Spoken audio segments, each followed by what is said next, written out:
এই এলাকায় একটাই দাদা, যার নাম রিয়াজ। রিয়াজ এখানে রাজ করতে এসছে। কেউ যদি রিয়াজের উপরে একটা কথা বলেছে, তার তো সেই রকমই হবে।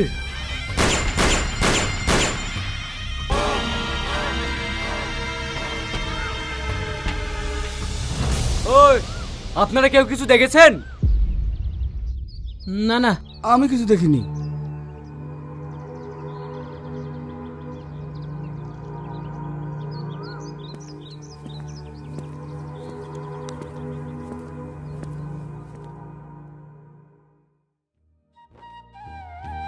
কই গো, এক কাপ চা দাও না।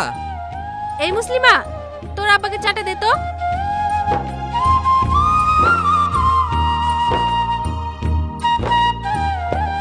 আব্বু, কালকে আমার পরীক্ষার ফিস লাগবে।